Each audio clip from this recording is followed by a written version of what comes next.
यहीं से उनके जीवन की एक ऐसी लीला शुरू होने जा रही थी जो आने वाले कई युगों और सदियों तक याद रखी जाएगी। जो कि साधु संतों का एक स्वभाव होता है, आप उनको बहुत ज़्यादा विचलित नहीं होते, हमेशा परम आनंद की स्थिति में रहते हैं। अब साधु संत बड़े निश्चल और बड़े कोमल हृदय के होते हैं। अपनी इस लीला को शुरू किया था जहाँ से उनका नाम नीम करोली बाबा पड़ा, तो वो यही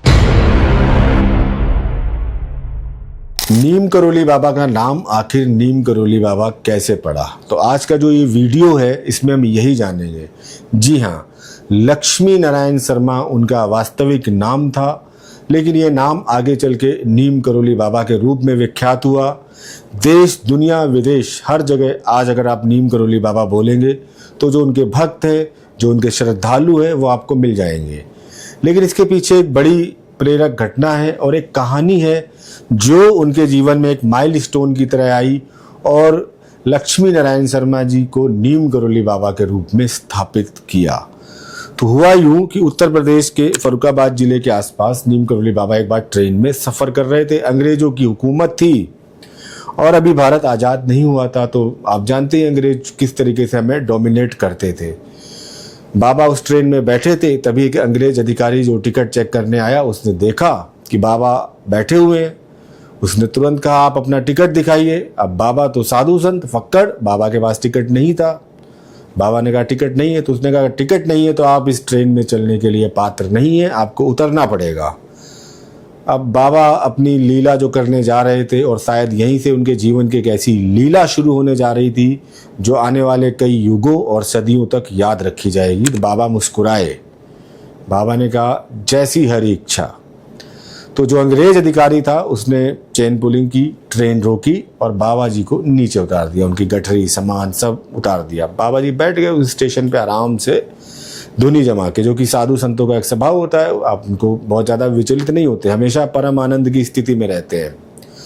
दोबारा जब ट्रेन को चलने का आदेश दिया गया टीटी के द्वारा या जो लोको पायलट था, ट्रेन नहीं चली। कई बार प्रयास किए गए, इंजन चेक किया गया, सब कुछ चेक किया गया, पूरा रूट चेक किया गया, कहीं पर कोई बाधा, कोई दिक्कत नहीं थी, लेकिन ट्रेन नहीं चल रही थी। और चलना तो दूर, टस से मस भी नहीं हो रही थी 1 इंच जहां पर बाबा को उतारा गया था।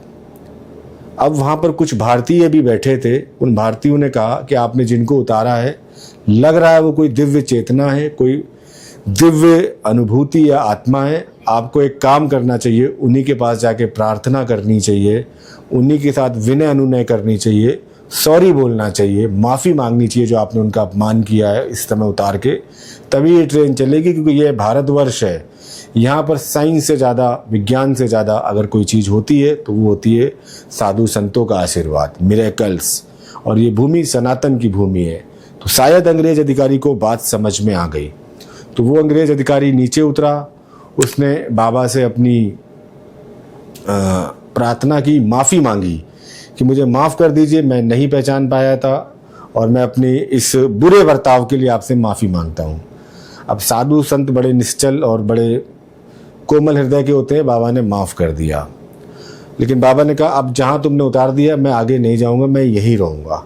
तो जिस स्टेशन पे उतारा था उस स्टेशन का नाम था नीम करोली और ये उत्तर प्रदेश के फर्रुखाबाद जिले में है। तो बाबा को अपनी लीला पता थी, कर्ता कारक कर्म सब बाबा थे, टीटी तो माध्यम था, एक लीला उन्होंने रची थी। तो उसी फर्रुखाबाद जिले में बाबा ने पहला अपना नीम करोली आश्रम मंदिर बनाया और उस स्टेशन का नाम नीम करोली आज भी है। अगर जो लोग जाएं, बाबा का जैसे उत्तराखंड में सबसे पहला जो मंदिर है वो हनुमानगढ़ी है, लेकिन ओवरऑल उत्तर प्रदेश में या जो पहला उन्होंने अपना एक स्थापित मंदिर बनाया था, अपनी इस लीला को शुरू किया था जहाँ से उनका नाम नीम करोली बाबा पड़ा, तो वो यही मंदिर है, फर्रुखाबाद जिले में है, उत्तर प्रदेश के नीम करोली गांव में है। प्रॉपर गांव का नाम नीम करोली है। वहाँ पर बड़ी अच्छी गुफा बनी हुई है जहाँ पर बैठ के आप मेडिटेशन, योग कर सकते हैं। हनुमान मंदिर है और बाबा काफ़ी वर्षों तक वहाँ रहे। शायद ही 1935-36 के आसपास की घटना होगी। 10-15 वर्ष बाबा ने वहाँ बिताए हैं। उसके बाद 50-51 में बाबा कुमायूं रेंज में चले गए, फिर हनुमानगढ़ी, भूमियाधार आश्रम, काकड़ी घाट, कैची धाम, इस तरीके से हुमायूं रेंज में, आपकी कुमायूं रेंज में रहे। फिर ये आपका वृंदावन में उन्होंने अंतिम समाधि ली है। तो यहाँ से अब बाबा का नाम पड़ गया था नीम करोली।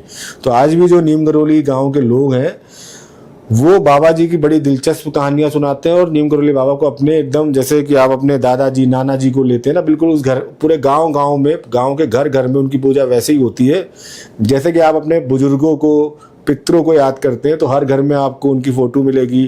कोई भी शादी काम काज हो, नीम करोली बाबा को आमंत्रण दिया जाएगा पहले। तो वो गांव उन्होंने सबसे पहले चुना था अपनी लीलाओं के लिए और वहाँ की असंख्य लीलाएं हैं। आपके साथ अब शुरू किया है नीम करोली बाबा की लीलाओं का वर्णन, तो आगे और वर्णन हम करते रहेंगे। और आप भी अगर किसी ऐसी लीला को सुनना चाहते हैं जो आपके मन में इच्छा है, कमेंट बॉक्स में जाके बताएं कि नीम करोली बाबा के विषय में हम कुछ और बताएं।